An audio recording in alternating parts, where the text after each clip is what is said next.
if you look at any brand, like you were lucky, you work with the Tata Group and Mr. JRD himself, and Tata is an iconic brand. It's a brand I really admire, and it's been around for a century, and I think it's one of those brands that have withstood the test of time.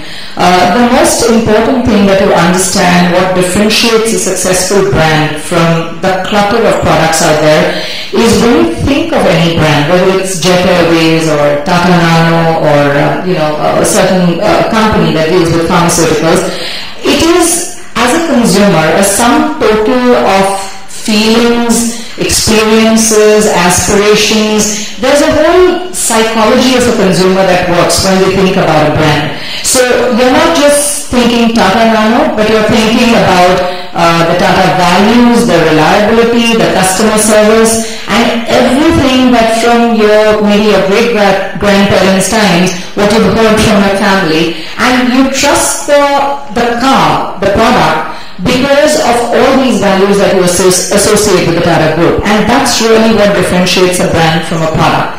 So why would somebody spend money on building a brand today? It's expensive. There's a recession out there. CFOs and brand marketers are fighting each other and saying, do we need to spend so much on branding? Because it's expensive when you're using above the line, below the line tactics. It's not cheap to get a front page ad. I think three core things that I would think about. One would be obviously to make your brand stand out. Why would somebody come and buy your product? Why would they buy a Micromax versus an iPhone 5? Why would they buy a Tata Nano versus the Maruti?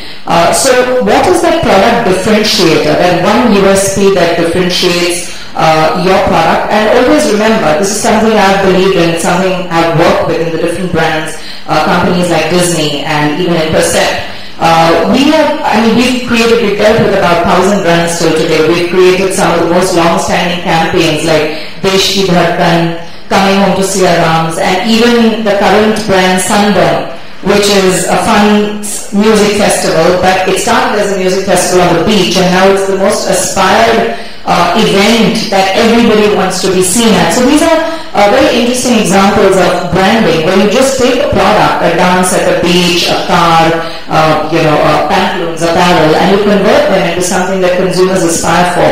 The common underlying thread in successful brands has been elements that withstand the test of time. So the most important thing a brand marketer has to remember is that whatever he's communicating, while there are tactical advertising and tactical strategies that they will take every summer, every winter, seasonal promotions and offers, I think the underlying thread for any brand has to be whatever is that core DNA you're communicating must withstand the test of time. So for Tatas, if you're thinking value and reliability, that has to apply for the next 100 years, because it has applied in the past 100 years. With Micromax, I think it would be pricing. So that hits you and you say, okay, I'm getting good value for money, better than 3 times the money at the other. So it has to be that one thread that runs your business for the next many decades. The other thing is, of course, it also helps to build brand loyalty, because everything that your brand stands about is something that consistently you have to deliver to your customer. So if our event Sunburn is all about fun and great music and the best DJs, then I have to make sure every year when we bring back those 100 DJs from international platforms, I am bringing the best names out there in the world to that one place in Goa. Because otherwise, this year, if I cheat my consumer and I bring people who are ranked 100 and 120, they're not coming back next year. And that's the end of my brand as I know it. So I think the trust and the loyalty that you build, which is a daily process, it's not something that you wake up one summer and you do. It's something that you do consistently be at every day is something what branding is all about. And obviously, when you get all the formulas correct, well, then you increase sales and profitability, which is what we're all in business for. So I think when you're passionate, when you're honest in your communication, you sustain the communication, you automatically increase your sales volume and your sales profits, and then everyone's happy, your employees are happy, your consumers are happy, and you've got a winning brand out there, like some of these examples that you mentioned.